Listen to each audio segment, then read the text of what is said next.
Svetlana xanım, indi biz şair tərəfindən yaradıcılıq nöqteyi nəzərdən yanaşırıq, amma bir qardaş kimi siz onu necə xatırlayırsınız, bir ailə başçısı olaraq siz onu necə xatırlayırsınız? Ümumiyyətlə, biz oxucu olaraq, ümumiyyətlə, şeirləri bizə nə rəvac verir? O son dərəcə təpədən dırnağa bir çılğın şair olub, xarakterli, odlu, alovlu olub. Yəni, yansıdır buna bizə yaradıcılığı, ətraflı məlumatı bəlkə siz verəsiniz. Tofiqin ümumiyyətlə yaradıcılığı ilə şəxsiyyəti vəhdət təşkil edir. Üst-üstə düşürdü. O yaradıcılığında necə yazırdısa, həyatda da elə idi. Dostlara münasibətdə necə idisə, evdəki adamlara da münasibətdə o cür idi. Ümumiyyətlə, Tofiqin xarakterində ikiləşmə yox idi. O, başdan ayağa sədaqətdən, vəfadan, qeyrətdən yoğrulmuş bir şəxsiyyət idi Tofiq.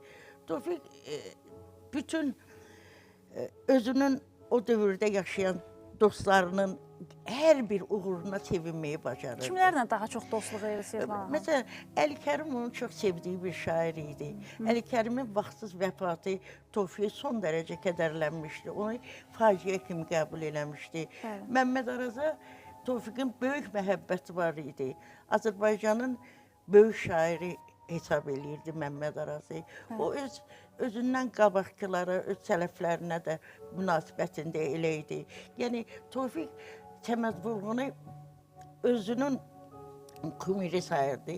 Məsələn, o deyir ki, Vurğun dedim, Qafqaz dağı ağ başını silkələdi ehtiramla.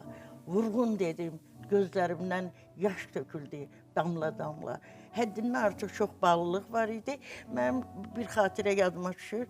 Tofiq dünyasını dəyişəndə Səməd Vurğunun qızı Aybəniz xanım bizə gəlmişdi.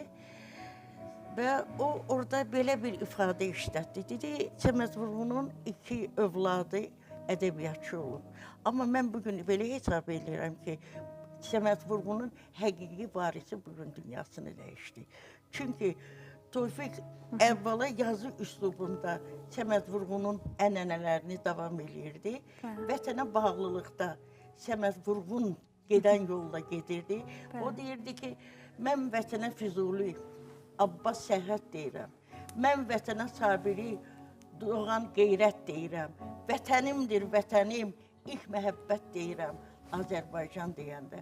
Yəni, Tofiq... Hal-hazırda kadrisi Tofiq Bayramın şəkilləri də rejissorumuz tərəfindən təqdim olunur.